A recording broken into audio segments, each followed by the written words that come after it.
she said. I can't have kids. The cowboy smiled. Good. I've got enough kids for both. Sundown poured over Harlan Ranch like spilled brass, and dust drifted slow as thought. Mara Lyle stopped at the gate, leather gloves creaking, and said the truth aloud before she lost her nerve. I can't have kids. On the porch, Jace Harlan rested a shoulder against the post, broad and sun-stained, a pale scar flicking the light along his cheek. Good, he said, almost smiling. I've got enough kids for both.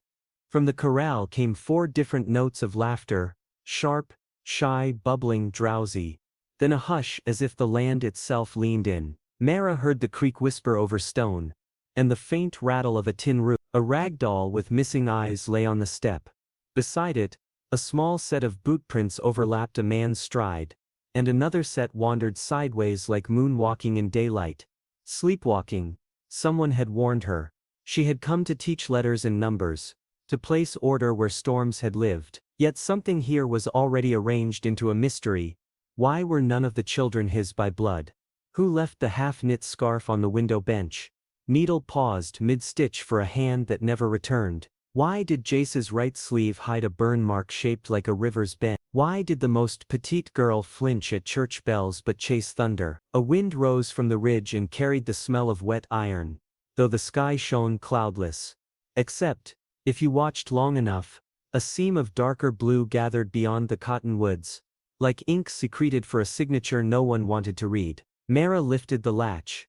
Jace's calm held. Somewhere behind the barn, a whistle sounded once, then twice, then cut off. The children looked toward the creek, as if expecting someone who never arrives on time. Mara stepped in. Mara reached the ranch gate with a satchel cutting into her shoulder, the strap polished by miles and worry.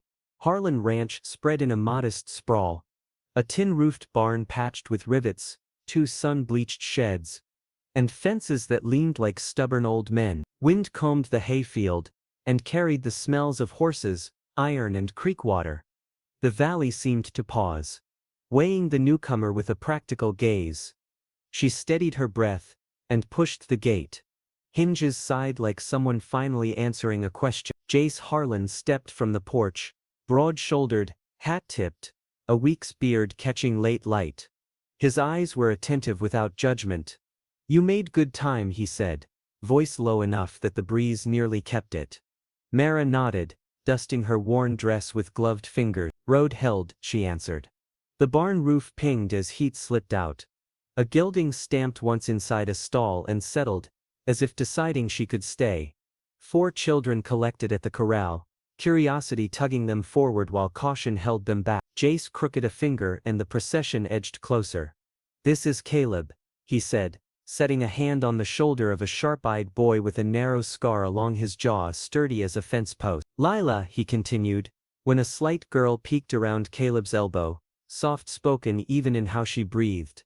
Tobin, he added for the 5-year-old already tangling a boot in loose rope, recovering with a hop that tried to look planned. And Rose, he finished, as the smallest pressed a rag doll tight and watched like a wren still but ready.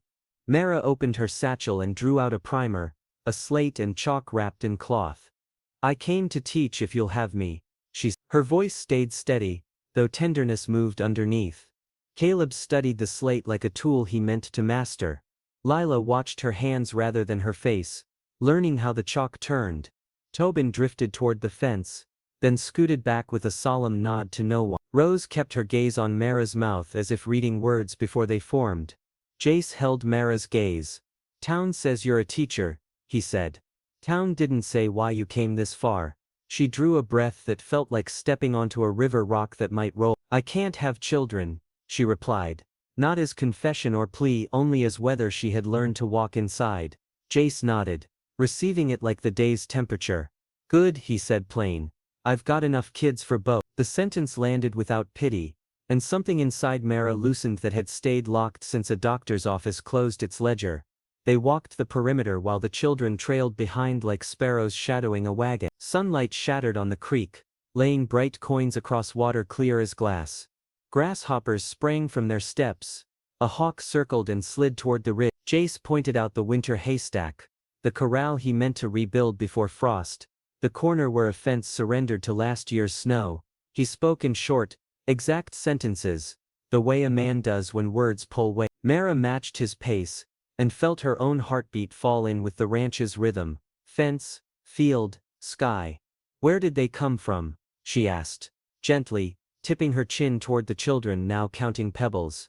Jace's jaw set, then eased. Sickness, he said. Fire. Places where luck ran out. Folks left, or were taken. I found them, or someone pointed me where they stood alone, he added. Nothing heroic, nothing bitter. The land carried the rest. A page holding what was written without speaking it aloud. Inside the house she found a narrow room with a westward window. A quilt lay turned down. Blue squares faded at the seams. On the bench beneath the sill rested a half-knit scarf. Needles crossed through a row as if paused mid-breath. Mara lifted the work and set it back carefully, reverent toward hands not here. Dust traced a perfect line along the wood, unbroken except for a tiny print that might have belonged to Rose. From a nail hung a ribbon the color of creek stone, smoothed by years of touch. The room offered no answers, and exactly enough space to breathe. You can use this space, Jace said from the doorway. Light's decent toward evening. If wind jostles the window, wedge a cedar sliver and it His noticing surprised her. A man who quieted rattling glass probably remembered broken buttons and overdue birthdays. She thanked him. He tipped his hat and withdrew, giving her room inside her new silence. On the porch the children arranged themselves without instruction. Caleb took the place nearest the steps, chin lifted, measuring Mara against a private scale. Lila traced a knot spiral with one fingertip, eyes distant and mild. Tobin leaned until his heel slipped off the edge, windmilled back and grinned because he had not fallen, which counted as win. Rose smoothed the doll's frayed hem as though the ritual kept the world from sliding sideways. Mara cleared a plank and drew a wide oval with chalk. This is an egg, she said, and inside is a story that wants to hatch. Lila smiled, small and secret. Caleb asked what happened if the shell cracked too soon. Then we warm it longer, Mara answered. Tobin wanted to know whether stories had feathers. Rose pressed the doll's cloth foot into chalk dust, leaving a faint print like a whispered yes. Jace leaned against the post, arms easy, eyes steady. Pride moved across his face like light over water, brief and unmistakable. Afternoon settled. She unpacked 2 more books, one dog-eared, the other stiff with newness. We'll start with letters, she told them. But letters are tools, the work is seeing. Caleb set his jaw as if accepting a dare. Lila sat cross-legged and copied shapes in dust with a stick. Tobin spelled his name with pebbles, then added a third B because it looked like a wheel. Rose leaned into Mara's skirt until woven fabric took her warmth and gave it back. The porch boards brightened with chalk dust, and small hopes. Jace asked about schedules, about fitting lessons around chores, about snow that sometimes locked the door from the outside. Mara answered with lists. Early reading before chores, sums near dusk, Sunday quiet for scripture and stories. He listened and nodded, offering little yet sometimes letting a smile flicker when Tobin invented a letter, or Lila whispered a word so lovely it seemed to float. Caleb tested her with a question about why a silent letter mattered. Because some things help without needing to be seen, she said, and he accepted that, just barely. Near sundown they walked to the creek. The surface mirrored a sky sliding from brass to lavender. Mara rinsed dust from her palms. A trout flashed beneath the current and vanished. Children learn fast here, she said. The land teaches, and I'll follow its lead. Jace skimmed a flat stone that hopped 4 times. The land takes 2, he replied. Not warning, not complaint. She sensed a guarded room inside him, a chair, a locked trunk, a window without curtains. She did not pry. She simply walked beside him until the silence felt shared. On the way back they passed a cottonwood carved with old initials. A rope hung from a low branch, last remnant of a swing. Lila touched it like greeting a friend. Caleb studied the road as if trouble would arrive politely before turning rough. Tobin balanced on the shadow of a fence rail and cheered when he stayed inside it. Rose slipped her hand into Mara's and kept it there as if that had always been true. The house waited with lamplight cupped in its windows. In the kitchen, a kettle sighed. Mara found dented yet clean tin cups and poured water for everyone. Jace set out bread and a jar of apple butter. County man may call by week's end, he said. almost offhand, like whether no one could change. That's so, she answered evenly. He likes records. Jace added. We have more truth than paper. Caleb's mouth tightened. Lila went very still. Tobin studied his hand. Rose pressed the doll to her chest and rocked once, as if bracing for a wave. Mara laid the slate on the table. We can give him a different kind of record, she said. Neighbors, preacher, ledgers of chores and lessons. I can write them clean. Jace's eyes warmed with something like relief, or respect.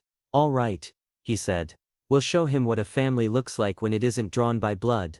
The words felt heavier than the tin cups and somehow lighter than the days. Outside, the creek kept talking as if promising to testify. Night gathered without ceremony. Jace lit a lamp. Flames steadied behind glass. The house exhaled the day. Mara stood in her room and watched the window darken until it resembled a blank page. She placed the satchel on the chair, set the primers on the bench, and touched the half-knit scarf again, feeling the imprint of a story she did not know yet but hoped to keep. Hoofbeats thudded soft and regular. A horse shifted weight. A coyote called once from the ridge and was. She lay down and let the thin mattress hold her. In the hush, the ranch spoke in small languages. Board creak, hinge sigh, kettle tick. A sleeping child's breath sliding beneath a door. She counted those sounds the way other people counted losses or coins. Purpose settled like a blanket. Somewhere between lamp and moon she understood the stakes. Her need to turn grief into work. His need to guard what he had chosen. Their need to stitch steadiness through 4 young lives. In the dark she smiled and sleep, when it came, felt like belonging. Mara rose before light and unlatched the parlor windows so the house could breathe. She lifted the braided rug, swept the boards, and carried a shallow pan from the hearth. Ash sifted through her fingers like pale snow until a smooth surface formed. 4 figures gathered at the doorway. Caleb square in front, Lila half hidden, Tobin on his toes. Rose pressed to Mara's skirt with a rag doll. Today we begin with shapes that carry sound, Mara said, kneeling. If we can shelter sounds, we can build anything. She drew a roof, then a belly, then a door shut. A, B, C, she said softly. A roof, a breath, a near secret. Tobin laughed at the idea of a secret that almost told itself. Lila traced lines with one careful finger, examining the glide of ash more than the letter. Caleb narrowed his eyes like a ranch boy studying a stranger's horse. He took the chalk, redrew the roof straighter and harder and asked, what if a sound refuses?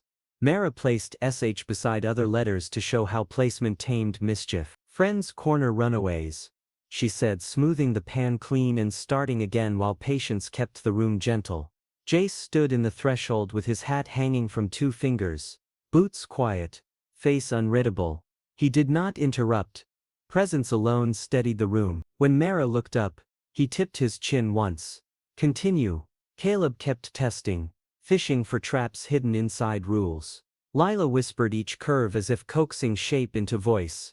Tobin clapped chalk clouds until Rose sneezed and discovered laughter inside her surprise. The morning learned their rhythm without instruction, breath loosening, shoulders easing, small confidence rising as letters settled like fence posts sunk true and straight along earth. The wind could not move at all. They counted with beans, traded them for pebbles, and labeled each pebble in pencil. Caleb tried to stump Mara with spelling knots. Why Neil needed a silent K. Why Y sometimes pretended to be a vowel. Why some words kicked like colts while others stood like old mares. Language is a barn raised by many hands, she told him. Oak, pine, salvaged beams from a town that burned, still a roof when neighbors lived together. He listened, pretending not to be pleased, but the corner of his mouth betrayed interest and softened, just slightly. He nodded once, then asked another question. Sun warmed the parlor windows. During a short break, Lila braided the doll's yarn hair, and tied a bow so tidy it looked like a prayer. Tobin stacked primers into a wobbly throne, sat, slid, and laughed because the floor caught him. Jace cleared his throat. The books returned to the shelf as if trained. Mara hummed an old river tune and set words to the beat so syllables could march. Lantern, wagon, moolah. Tobin sang moon instead of mule, then chose moon again because it sounded grander to him. Caleb pretended indifference, though his eyes followed every measured beat. After chores they stepped into yard dust. Mara drew a long track and a crooked fork with a stick. Trails, she said. Animals leave them. Thoughts leave them. Letters leave them too. Caleb pointed toward cottonwoods by the creek. Coyotes walk there and cry like a fiddle, he said. Lila crouched as if the drawn line might rise into sound. Tobin hopped from shadow to shadow, determined to keep both feet inside one Rose stood on Mara's boot and swayed, trusting ground because the skirt against her cheeks stayed steady.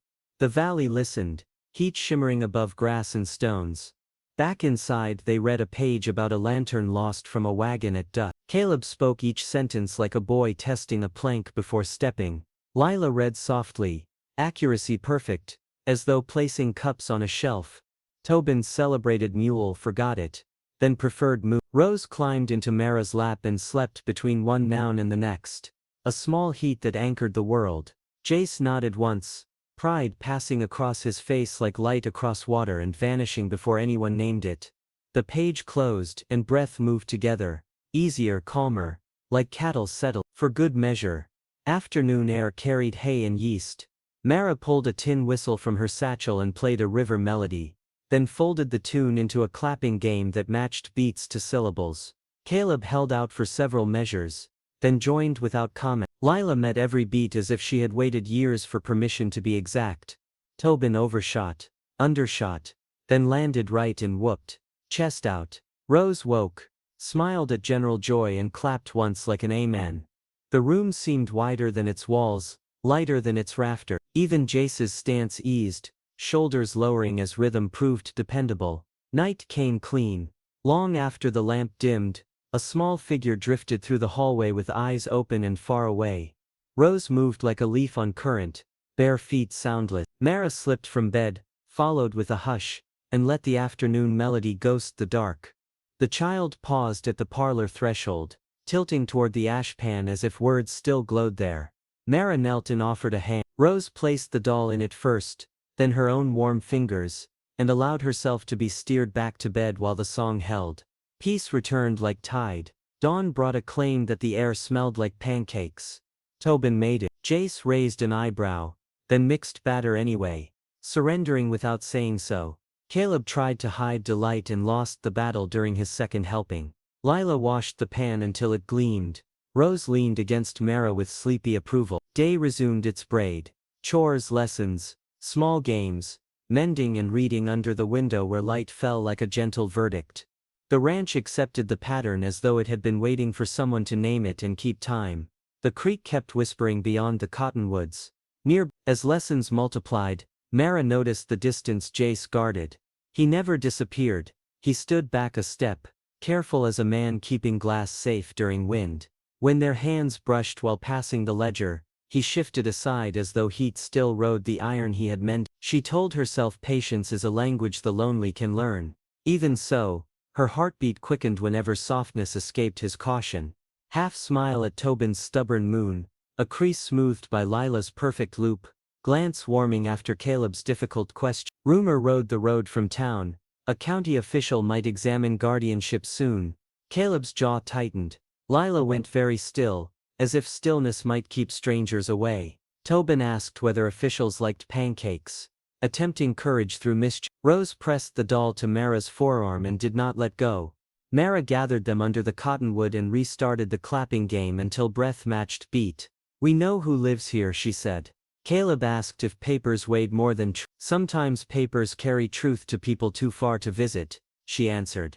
That night she logged kindness and safe return, then softly whispered, "Have you ever felt a stranger become family?" Share a moment that changed you in the comments below. Heat pinned the valley when a rider in a dark coat turned through the gate and reined by the porch, a leather folder locked under his arm and boots too clean for any trail this side of the ridge. Jace stepped down with shoulders loose, measuring without showing it. The children's play thinned near the corral, even Tobin's ropes stopped whispering. Mara stood in the parlor doorway with a damp rag and a heart trying to keep its pace. "County," the stranger said, touching his brim. "Guardianship inspection." He named himself, gave the district, and lifted the folder as if the paper inside outweighed the people outside.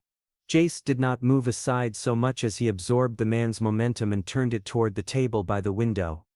The house gathered its breath. The creak's whisper sounded farther than it had a moment ago. Inside, the man unknotted string squared the corners and made a fan of forms bright with seals. He asked about acreage, herd, cash, church, school, doctors, beds and kin. Jace answered cleanly. Hay cut, cattle sound, winter laid in, prayer kept, lessons daily, fevers tended, rooms shared, no blood relation. The pen paused on that last bit as if pleased to have caught something it liked. Mara brought water because courtesy survives even drought. He ignored the cup, lifted his eyes and asked for ledgers. Receipts and a feed book appeared from the shelf. He skimmed, grunted once, then returned to the forms. Words marched. Sufficiency, compliance, placement, welfare. Each landed with the soft thud of a mallet that refused to miss. They toured the rooms. He tapped a cracked window with the pen and wrote repair. He lifted the half-knit scarf 2 inches, set it down as if returning a specimen and wrote unanswered. He counted blankets, noted pantry thinness, recorded a crib rail splinter, stared at the neat row of tin cups, and wrote serviceable. In the yard he marked fence sag south run, pump clean, trough clear, tools ordered, play area undefined. The barn received adequate marginal in severe weather. He never raised his voice. He never lowered it either. Rose clutched her doll, eyes fixed on Mara's hand. Lila watched the pen. Tobin stood on one boot and then the other, trying to balance a world that had tilted. Caleb's jaw squared, and his gaze followed every line the man drew as if memorizing an enemy's map.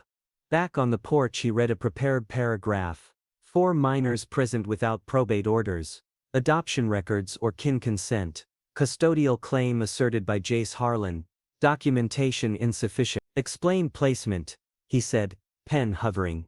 Jace looked at the cottonwoods, then the creek, then the horizon that has always told the truth about storms. I found each one when no one stood between them and weather, he said. I stand there now. The inspector waited for elaboration that would fit a line. None came. He wrote again, the way a carpenter drives another nail where wood still protests. Standards require verifiable ties, sustained income and educational provision. The county may reassign minors until proper status is established. I will return. Might neighbor statements be considered? Mara asked, keeping her tone even while fear climbed her ribs. The man studied her face as if plain cloth might hide something dangerous. Name your relation, he said. Teacher, she answered, and the room steadied around the word. Very well. Document curriculum, chores and improvement. Testimony will be accepted if signatures are legible and witnesses respectable. He closed the folder, tipped his hat 2 fingers mounted and left a thin plume of dust that took the slow way down the lane. Sound did not return for a minute. Caleb leaned his shoulder into the post as though bracing the house. Lila smoothed the rail until it gleamed. Tobin pressed his ear to the door, listening to a silence that no longer trusted itself. Rose breathed against Mara's dress and found the rhythm again. Back to chores, Jace said, voice gentle toward the children and gravel toward the sky. Work resumed, a degree quieter, tools clicked, water shouldered through the pump, horses tossed and settled. The ranch kept time, though the rhythm had shifted to a lower key.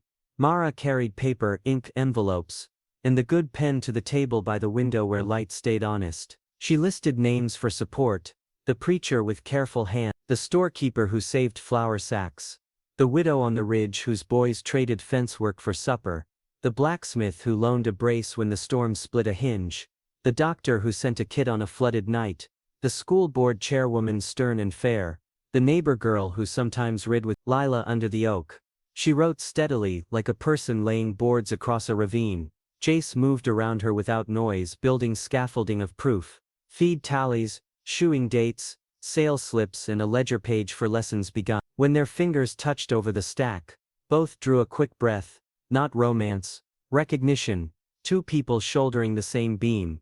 He stepped back as if iron still held forge heat. She did not flinch. I found them when no one else would, he said.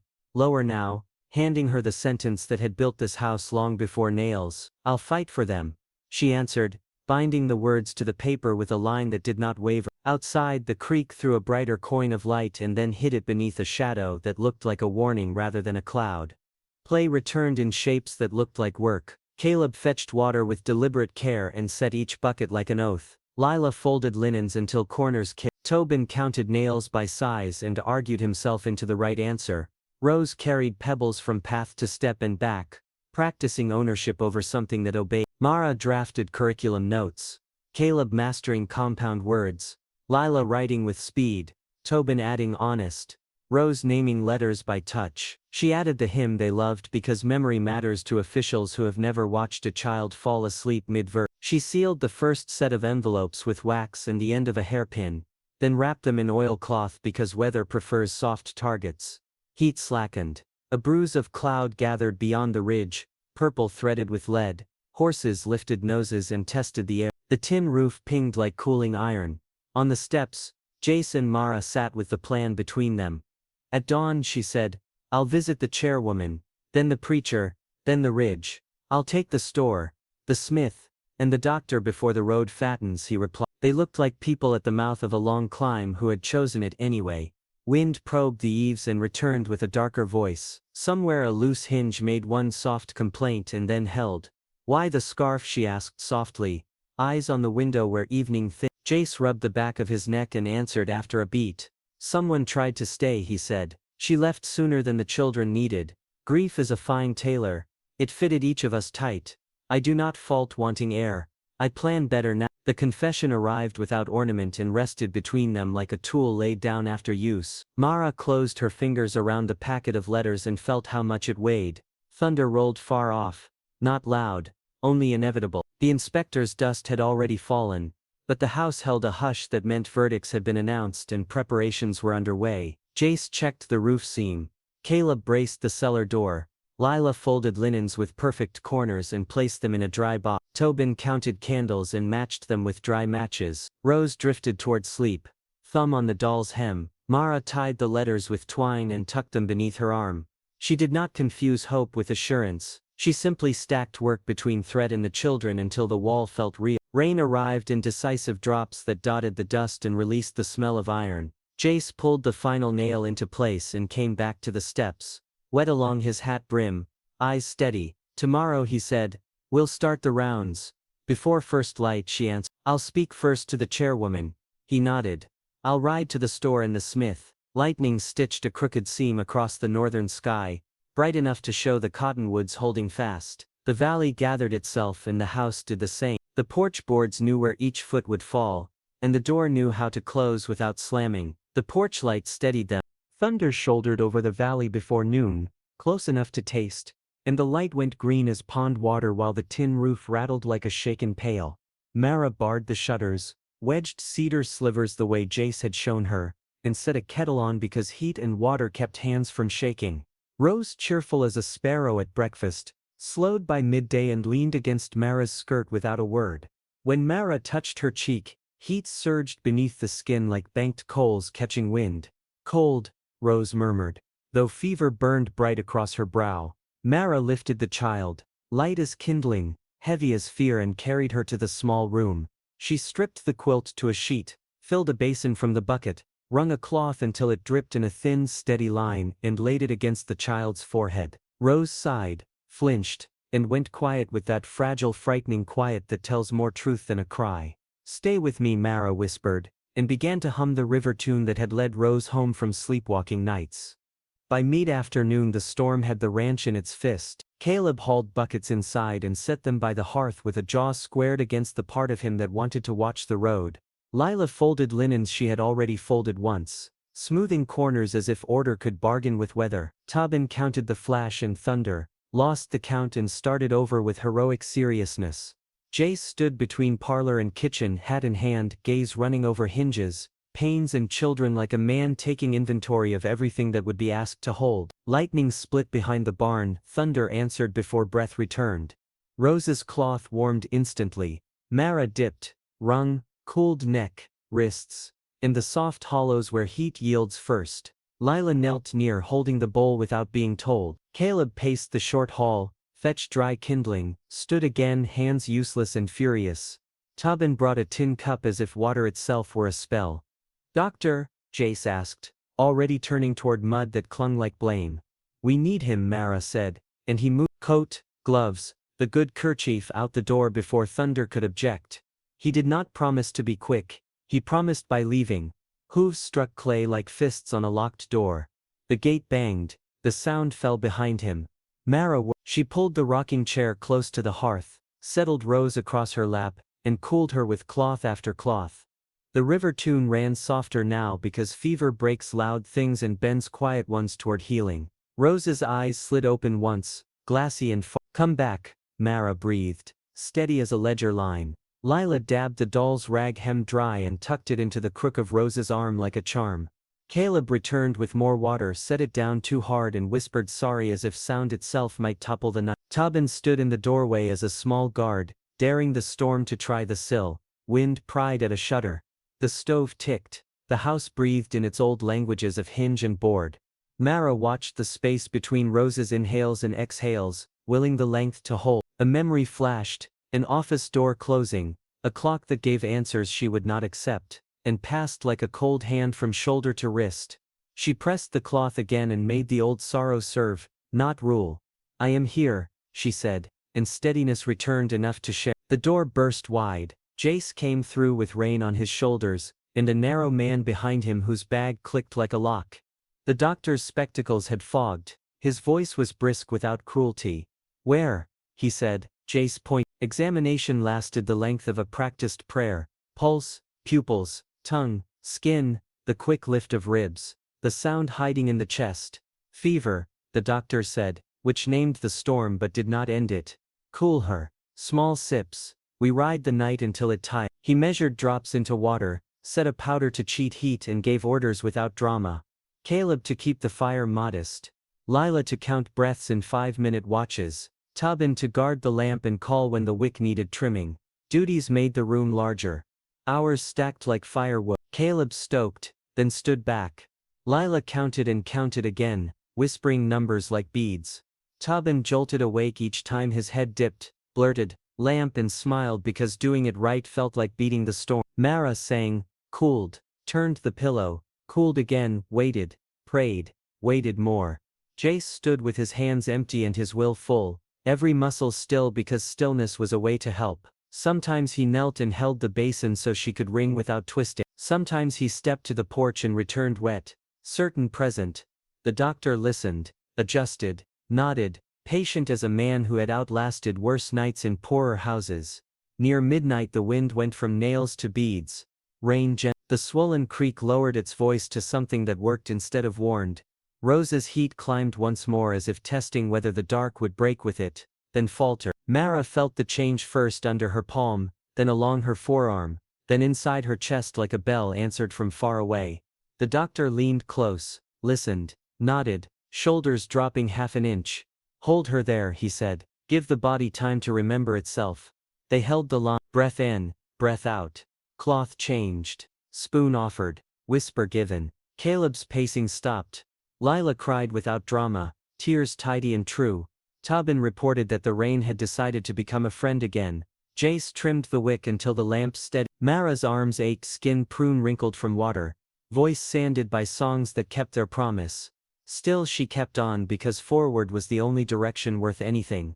Dawn arrived on the underside of clouds, not bright exactly, but low. The doctor packed his bag, wrote instructions in a tidy hand, and promised to return after visiting a man upriver who had fallen from a ladder in the gale. Jace saw him out, checked the yard and came back with mud on his boots and something lighter around his mouth. Mara changed the cloth, hesitated, then touched Rose's cheek with the back of her hand. Cool, not cold, restored. Rose opened her eyes, blinked like a traveler at the gate, and fastened her fingers in Mara's sleeve. She did not speak. She did not need to. Jace crouched beside the chair and reached for the quilt, then stopped as if asking permission without words. Mara slid her free hand over his and let it rest there. His palm was warm from rope and rain, hers was cold from water and word. They stayed like that, knuckles touching, hands anchored on a square of fabric that smelled faintly of lye and smoke, and the indefinable signature of a house that had decided not to let go. No declaration passed between them. The room understood anyway. Caleb brewed coffee the way Jace liked it and brought it without asking whether grown-ups needed help. Lila cut bread thick at one end and thin at the other. A kind of music played with a knife. Tobin carried honey and did not spill, then grinned because victory sometimes looks like a steady hand. Outside, cottonwoods shook off the last beads of rain and flashed bright as coins. The house changed temperature, rafters released a breath. The storm left the smell of iron, wet hay and something like forgiveness. Jace slid his hand from under Mara's and set it back again, a quieter bond than a promise and stronger for that quiet. "Thank you," he said, not because gratitude could measure the night, but because saying it kept the night from owning them. Mara shook her head. "We kept her," she answered. "That was the truth available, and it was enough." "What would you risk for someone you love? Tell us in the comments." The question hummed through Mara's chest while she rinsed the cloths and carried the basin outside to empty it where the ground could drain. When she returned, Jace was at the doorway watching Rose sleep with a look steady enough to carry 4 young lives through paper and thunder. But he met Mara's eyes, and whatever had grown between them in fear did not fade with relief. It deepened, settled, and began to live in the house like a new beam set true under an old roof that had learned to hold. Dawn returned with a rinsed light over the valley, carrying scents of wet hay, iron and pine. Mara knotted her hair, straightened her dress, and slipped the packet of letters into an oilcloth sleeve. She touched Rose's cool forehead, thanked Lila for keeping linens neat, told Tobin his quiet steps would impress any inspector, and met Caleb's steady glance at the door. Jace waited by the gate, with the bay already bridled. They shared a look that needed no grammar. We move, we prove. 2 routes would reach every threshold before noon, so they split the work. Mara walked toward town while Jace turned south along the fence line, planning repairs and visits in one sweep. Sun hit the meadow and made every drop on each blade shine like tiny coins. Fence wire hummed as the breeze pressed past, and puddles wore thin skins that trembled at her steps. At the parsonage she delivered the first letter, then set down facts her ink could not hold alone. How Jace rose at night to check on coughs, how Caleb listened even while testing rules, how Lila's patience steadied the shy, how Tobin's stubborn humor saved mornings, how Rose learned songs by touch. The preacher read, stamped his name, promised testimony, then loaded hymnals into his wagon as if witness might travel faster when carried in company. At the general store the proprietor put aside a coil of rope, read her appeal aloud, signed with a practiced flourish, and added a note to confirm flour advanced on credit and repaid in full after spring sale. He packed sugar, salt, coffee, dried apples and a twist of barley candy, calling the bundle a neighbor's wager. Mara thanked him and crossed to the smithy. Hammer blows fell like a heartbeat against the anvil. The blacksmith rinsed soot, signed, and appended a line about the winter night when Jace dragged a wagon from an iced rut and walked beside it all the way back to the ridge. He promised to testify if paper turned stubborn. She visited a seamstress whose daughter had joined lessons under the oak. That woman wrote about sums, letters, and the way Mara's voice gave timid children courage to try again. A widow on the ridge described lanterns left by her gate on storm nights so lost riders could find shelter. The doctor, passing down river after tending a ladder fall, stepped into the doorway, examined her packet and added a clinical account of Rose's fever, swift response, and clean care in a calm house. By midday the bundle of signatures had thickened, the oilcloth heavy with ink, wax, and goodwill. Back at the ranch, Jace tightened sagging wire along the south run while Caleb carried staples, each clean strike in answer to doubt.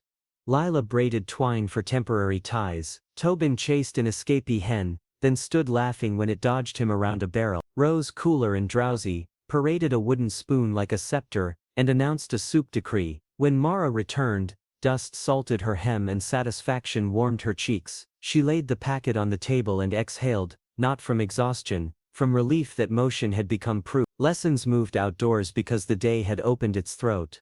Under the oak she arranged slates, beans, pebbles and primers. Shade drifted in soft waves across packed earth. Caleb read paragraphs about far claims and argued with a line that claimed courage starts in loneliness. Mara countered that courage also begins when someone says I'm with you. Lila copied a stanza so precisely the letters looked sewn. Tobin counted by twos, then insisted 3 plus 3 should be 6, because fingers agree, and that settled the question for him. Rose rested on a blanket, thumb in her mouth, doll tucked like an anchor, breath easy. Neighbors approached in a slow stream. The storekeeper's wife brought stew in a dented pot, calling dense history. The widow sent jars of preserves tied with scraps of calico, The preacher arrived with a crate of hymnals and declared that singing teaches a body to testify. Children from nearby homesteads rolled under the oak like marbles, then settled as Mara folded story into syllables. Jace reached the tree as the reading circle widened. He removed his gloves, stood a moment and watched without calling attention to himself. Mara noticed that his movements softened whenever she turned his way, as if a long tension had learned how to breathe. During a break, Tobin tugged at his shirt to reveal a seam that had given up along the side. Mara threaded a needle and set the fabric right. Her line ran neat and close, the kind that would hold through play, chores, naps and wild plans. She turned a cuff, found earlier repairs, large loops, determined knots, evidence of hands that refused to leave a child in rags even when skill lagged. Jace tilted his head. Better than new, he said, and the surprise in his voice made her smile. Afternoon gathered warmth like coins in a palm. Laughter rose louder than yesterday. A colt near the fence practiced ridiculous steps, all knee and purpose. Caleb taught a neighbor boy to set out fractions with pebble. Lila shared a ribbon with a shy girl whose braid slipped. Tobin demonstrated that 2 4s must make 8, because boots disagree with any other conclusion. Rose slept and did not fever. Even with comfort spreading, the county threat did not vanish. It waited somewhere beyond the ridge like a rider who had not yet turned this way. Mara knew that and rode anyway. At the table she drafted a clear account of curriculum, chores, progress, and discipline, including the clapping game that kept fear from swallowing sound. She listed names willing to witness, attached the doctor's note and tucked receipts, showing modest credit extended and repaid. She sealed everything in a second oilcloth and tied it tight. Jace finished the south fence before the sun slipped behind the ridge. He came to the oak, took water from her cup, and brushed the back of her hand with his fingers, a small contact that felt like a vow no preacher needed to hear. The children pretended not to see. Caleb's eyes softened, Lila's mouth curved, Tobin grinned, and Rose hummed a bar from the river. Evening laid cool air across the yard. The valley retained warmth the way an oven keeps after bread leaves it. The storm's echo lingered, not as panic, as memory in the muscles, the lift of shoulders at thunder, the iron taste, the specific relief of a cool brow. Work folded that memory into gratitude. Jace checked the barn. Caleb stacked wood where rain could not reach. Lila organized slates by size. Tobin lined pebbles into a path and declared it a road nobody could lose. Rose demanded soup, then dozed between spoonfuls. Later, with lamps lit, Mara washed and changed. In her room the bench still held the half-knit scarf. Beside it lay a ribbon she had not noticed before, blue faded toward gray, edges frayed, smelling faintly of soap and sun. It felt like a child's keepsake passed from hand to hand, tucked, forgotten, remembered and tucked again. She lifted it, felt its light insistence, and finally smiled without tears. Nothing vanished. Certain pieces simply learned kinder places to live. She stood at the window and watched Jace walk from barn to porch with a gait that mixed resolve and ease. He looked up as if he knew she would be there. Neither waved. Signals had grown quieter because the house had learned a fluent language of understanding. It said, "We are trying." It said, "We will show our work." It said, "Come and see." Night settled with confidence. Coyotes called farther off than last week. Crickets tuned a rough orchestra. The creek took moonlight like a narrow scarf. Inside, Rose turned once and slept on. Lila sighed through dreams. Tobin whispered numbers that added up to contentment. Caleb finally set down the day's watch and gave rest its turn. Jace sat on the step with boots on the lower board, hat beside him. Mara joined him, shoulders grazing, the comfortable closeness of people who had carried water through a hard night and would carry proof through a harder morning. He handed her the packet he had gathered from his rounds. Signatures ringed the edges of each page. He cleared his throat, not to speak, to steady. She slid her hand into his, just long enough to say yes without a sound. Hope did not erase the looming visit, but it changed the scale. The family had witnesses now, along with lessons under a tree, mended seams, a repaired line of fence, and a ribbon that remembered gentler hours. The valley felt warmer, not from weather alone, from the work of many hands moving in the same direction. Mara breathed that warmth like prayer, and held it for morning. Stars pricked through cloud, patient witnesses to a household rebuilding. Afternoon pooled warm beneath the oak while wind combed the grass and the creek flickered like cut glass. Caleb strung a line of pebbles to mark new fractions. Tobin tried to hop them in order and kept stealing extras with a grin. Rose, fully recovered, staged a solemn tea with a spoon and a chipped cup for her cloth doll. Lila climbed the lowest fence rail to tie a flutter of ribbon that had slipped from her braid, nimble as a sparrow, careful as a librarian, restoring pages. Jace checked the south run, testing staples, listening for any wire that sang off key. Mara gathered slates, wiped chalk, shook dust from hems, then looked up when the colt in the near pen gave a startled snort that didn't match the light. The cry arrived a heartbeat later, thin, sharp, undeniable. Lila's foot slid, her wrist struck the post. She tumbled from the rail and hit earth at a bad angle. Sound rushed out of the day. Mara dropped everything and ran. Caleb reached his sister first, and froze, eyes wide, knuckles white around nothing. Tobin hovered with helpless hands. Rose clutched the ribbon and held still as if motion could make harm worse. Lila tried to sit up and could not, face gone gray except for the fierce line of her mouth. She cradled an arm to her chest and gasped through small teeth. Jace arrived like thunder without noise, dropped to his knees and searched Lila's gaze for answers words could not provide. Calm shattered breath shortened. He looked at Mara, pleading without pride. "It's broken," Mara said gently, voice steady because the child's pain needed a horizon that refused to tilt.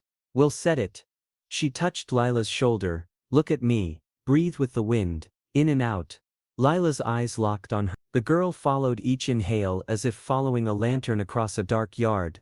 Mara slid a hand under the elbow, braced the wrist above the break, and checked fingertips for color and warmth. "Sensation?" she asked softly. Lila flexed, whimpered, nodded once. "Good, then. Work now." She looked at Caleb. "Fetch 2 straight sticks, forearm length, smooth as you can manage." She turned to Tobin. "Bring the clean bandage roll from the kitchen shelf. The one tied with blue thread." Tobin flew. Mara faced Rose. "Sweetheart, stay right here and hold the ribbon. When I tell you, give it to Lila." Rose squared herself like a tiny soldier and nodded. Jace hovered uselessly, hating uselessness. "Tell me where," he said. "Tear cloth," Mara answered. He ripped his kerchief into strips. She folded one into a pad. "Lila, squeeze my hand," she said. "I'm going to straighten, then we'll bind. Keep watching my eyes." The child obeyed, tears spilled without sound. Mara spoke a steady river of words that were not explanations, not lullabies, but a bridge. "You are brave, you are safe. You are home." She drew the hand in line, gentle, sure, decisive. Lila shuddered once and clung tighter. Jace swallowed a sound that didn't belong to a rancher, and pressed his fist against his mouth. Caleb returned with willow rods he had stripped smooth. Tobin barreled back with the bandage and skidded to a halt, offering it like treasure. Mara patted the arm, laid the splints, wrapped from wrist to just below the elbow with even pressure, and left fingers visible so color could talk. She tucked ends, checked circulation again, then tied a sling from Jace's torn kerchief and looped it behind Lila's neck. "Pain will bark for a while," she murmured, "but it will not own you." Lila managed a tiny smile that looked enormous against shock. Rose stepped forward and placed the ribbon in Lila's good hand. Lila curled it into her fist and breathed, slower now, present again. Jace exhaled for the first time since the fall. He stared at Mara as if the world had reorganized around one fact. "I've never seen someone not a mother be so much like one," he said, the words rough with awe, gratitude and something like grief rearranging itself into respect. Mara didn't answer. She brushed damp hair from Lila's brow and asked whether the sling picked. Lila said it felt like a nest built by a bird that knew her name. Caleb's shoulders dropped. Tobin announced that he would stand guard facing the fence so it could not sneak another trick. Rose leaned against Mara's hip and took a long, calm breath. They carried Lila inside the cool house. Jace lifted while Mara guided. Caleb cleared the path. Tobin opened doors before hands asked. Rose stepped backward to watch Lila's face and whispered, "Almost there," like a In the parlor, Mara settled the girl on the rocker with pillows, adjusted the sling, and brewed willow bark tea the doctor had left after the fever night. She sweetened it a little so Bravery would not have to work alone. Lila sipped and grimaced, then nodded because purpose is stronger than taste. Mara hummed the river tune, very softly. The room remembered and steadied. Jace stood in the doorway filling it with guilt and thanks. His hat hung useless from one hand, and he looked younger and older at once, stripped of the careful distance he kept when the world ran smooth. "Fence cost that fall," he muttered, half to himself, blaming wire, weather, routine, anything but the child's will to climb. Mara shook her head. Children move upward, sky calls. Fences are for cattle, she said, not scolding, simply stating the truth nobody can stop. He nodded once, accepting absolution he didn't believe he deserved. He stepped aside, then returned, unable to remove himself from the threshold of worry. Mara wrote a brief note to the doctor in case swelling worsened and handed it to Caleb to deliver later if needed. She taught Lila how to keep her shoulders still while fingers flexed to guard circulation and prevent stiffness. She showed Tobin the lamp trick again so he could feel important without trying cartwheels near chairs. She asked Rose to count 10 steady breaths with her whenever the pain spiked. Tasks turned a frightened hour into a series of wins: sip, breathe, flex, rest. Light shifted across the floorboards like a slow benediction. Outside, neighbors paused as word moved in quiet lines across pasture and lane. Because Mara's petition had traveled yesterday, signatures began returning, today with extra notes tucked along the margins. The preacher promising testimony under oath. The widow offering a ride if a courthouse day arrived. The storekeeper listing credit extended and repaid precisely. The blacksmith adding a statement about nights. Jace hauled strangers' wagons from rut without asking names or counting favors. The packet swelled. Hope, still modest, grew practical legs. Yet the deadline loomed. A week, perhaps less. A rider could crest the ridge any afternoon with orders to remove children to a place that measured with scales which did not weigh love. Mara set the packet on the table within Jace's reach and met his eyes. "We bring this to the county seat tomorrow," she said. "If the inspector returns sooner, he will find the testimony here and the splint done correctly. He will also find a child comforted by steady hands." Jace nodded. Something fierce kindled behind the gratitude, a decision shaped like a vow he intended to keep even if paper burned. Evening softened the valley. Lila drowsed, waking only to sip and breathe with counted beats. Mara sang a second tune learned from a riverboat cook long ago, low and sweet. Tobin leaned on the doorframe, guarding with ferocious stillness. Rose nestled into the rocker's side and slept upright like a kitten. Caleb wrote names on a ledger page for the petition and underlined each one with a ruler straight line. "It looks official." "It is," Mara replied, and the boy squared his shoulders because grown truth had included him. Jace eased close and touched the sling knot with 2 fingers, testing security. He glanced toward Mara. Emotion flared, complicated as weather. Gratitude, shame, relief, awe, fear, fondness, and that careful widening tenderness that had been living in his silences. "I'll replace that rail," he said. "Lower it. Put a step. Post a rule. And show her how to climb safe."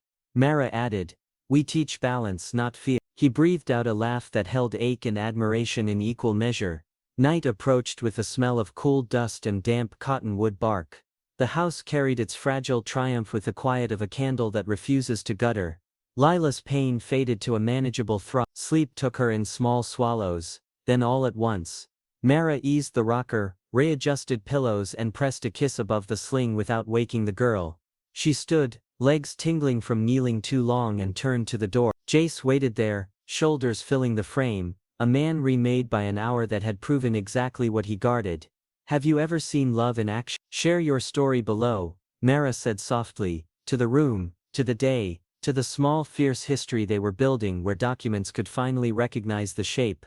Jace did not answer. He didn't have to. They stepped onto the porch while Caleb watched the other. The creek kept its silver talk. A nighthawk called. Far away a hammer rang from the blacksmith's yard as if the world were still being forged. The county's shadow lingered on the horizon, but the family within these boards felt more alive than a morning after rain. Fragile, yes. Fierce. Absolute. Jace's hand found Mara's, then withdrew, then returned uncertain, honest. She took it, held for a breath, released and smiled in a way that promised tomorrow would have room for courage and a courthouse and a repaired fence that welcomed careful climbing without punishing joy. Morning broke with a pale, trustworthy light, and the air carried the smell of damp cottonwood bark drying after a quiet night. Mara set bread to rise, counted cups, checked Lila's sling, and tied Rose's ribbon with gentle fingers. Caleb stacked the packet of signed statements on the table and squared the corners twice. Tobin tried to whistle a victory tune and produced a wheeze that made everyone smile. Jace stepped in from the yard with dust on his boots and a folded envelope pinched between two fingers as if it might bolt. He did not speak at first. He handed the letter to Mara and waited with the patience of a man who knows the ground might tilt and intends to stand anyway. Her breath shortened when she saw the county seal in red wax. She cut it clean, unfolded the paper and read silently until her mouth failed the work and sound had to help. "You're staying," she said. Tears rose, bright as fresh water. "You are staying." Lila pressed her good hand to her mouth. Caleb let go of the corner he had been guarding and laughed one surprised note that turned into another. Tobin spun in a tight circle, then froze because he remembered a rule about chairs and joy. Rose lifted both arms without words and climbed into Mara's lap with gravity that felt like gratitude finding home. Jace leaned his knuckles on the table and closed his eyes for a single heartbeat. When he opened them, relief and something gentler had settled there. The letter named Jace and Mara guardians with full standing for the 4 minors presently in their care. It referenced testimonies, ledger pages, the doctor's note, the preacher's endorsement, the store's accounts, the smith's statement and the chairwoman's signature. It cited improvement of fence and pantry, lessons held daily and evidence of steady work. It closed with a formal blessing that read like a door latch easing. Custody confirmed, removal rescinded, review in 1 year. Paper had finally learned a few of the words love using. The children surged around Mara's chair, touching the page as if touch could write their names deeper into the sentence. Jace stood back 1/2 step and watched, hands empty, eyes full. "We'll make it official," he said quietly, and then his voice softened into something he had not rehearsed. He turned to Mara, speaking in the same practical tone he used for roof seams and creek crossings. "Accept the words aimed at the rest of their life. Raise them with me, as their mother, my wife." The room held still, even the kettle decided to wait. Mara looked at Jace's broad face, the scar that cut a pale line near his cheek, the steadiness that had never asked for applause. For a moment she saw the schoolroom she had planned in some distant town, a small rented room above a cobbler's shop, neat and lonely. She saw this kitchen instead, tin cups, a sling tied from a torn kerchief, chalk dust still clinging to the windowsill. Her answer arrived the way relief does, when you finally name the truth. She nodded, covered his hand with hers, and found a yes that tasted like spring water after miles. Words followed, simple and clean.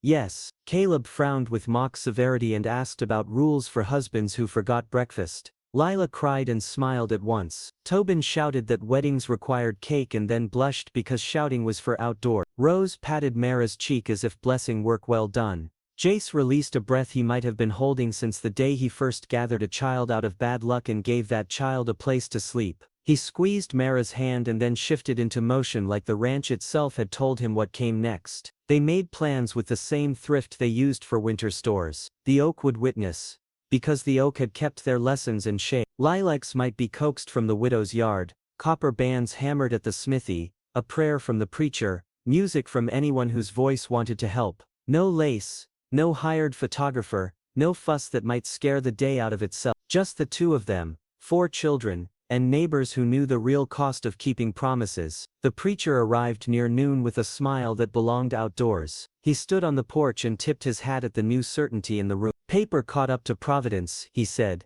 and Jace shook his hand hard. The blacksmith's boy delivered a note. Bands could be ready by late afternoon if copper suited. Copper would suit just fine. The storekeeper sent coffee, sugar and a small jar of cinnamon because celebration deserved warmth. The widow promised lilacs if Tobin agreed to carry the basket and not sample the honeycomb she tucked beneath the bloom. Tobin swore an oath with his hand on the hymn book, and laughter filled the house like a change in weather. Mara washed the children's faces, pressed Lila's best dress, buttoned Caleb's collar and mended the hem on Rose's skirt while the kettle sang again. She stood at the basin and stared out the window for a long breath, watching clouds pull white ribbons across blue. Inside her, something that had been clenched since a doctor's verdict opened its fist and became a palm willing to hold. She dried her hands, tucked a pin in her hair and walked outside into noon that felt new. Under the oak, neighbors strung a length of twine between 2 branches and clipped wildflowers along it. Paintbrush, yarrow, prairie smoke and lilac stems the widow wrapped in damp cloth. Caleb set chairs in a neat arc and corrected Tobin's counting 3 times before letting the boy declare his measure a victory anyway. Lila tried to tie her ribbon with one hand and nearly managed. Rose carried a small tin cup full of tiny stones and placed them at the base of the tree as if anchoring it to the day. Jace shaved, combed his hair and cleaned his boots with the seriousness he gave to harness and hinges. When he stepped under the branches, everyone saw the change in his shoulders. Not relief alone, but belonging, landing where duty had stood alone too long. The blacksmith arrived with 2 bands hammered smooth as creek stones, edges softened so they would never bite. Copper caught the light and gave it back warm. Solid enough to work in, pretty enough to remember why, he said. The preacher opened his book, closed it, and said he trusted the right words to arrive without ink. People gathered in a half circle, hats in hands, skirts brushing grass. Silence developed, the good kind that holds. Jace took Mara's hands, his thumbs trembled once. He cleared his throat, then found the words. I will keep a roof tight, the coffee hot, the accounts square, and your dignity guarded when storms or strangers knock. I will raise these children with you as ours in deed and care. He slid the copper ring onto her finger. The world seemed to nod. Spring opened the valley like a hand unclenching. New grass pushed through last year's straw, and wild flowers broke the brown with constellations of color. Lupine, paintbrush, prairie smoke, buttercups blinking like small suns. The creek ran quick and clear, talking to stones with a bright voice that had forgotten winter's hush. The tin roof gave a warm ping, not storm metal, just sunlight loosening cold from seams.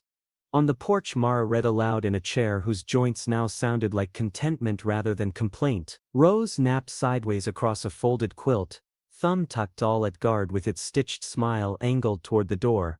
Caleb and Tobin argued over a kite they had built from a flour sack, willow ribs, string saved from parcels, and a patience that could pull hope through wind. Jace sat on the step with a bridle across his knees, mending a worn stitch, checking buckles, testing a strap with hands that preferred work to useless admiration. He glanced toward Mara between stitches, quiet love traveling the short distance like light through water. The story Mara read wandered west, with a lantern that never quit.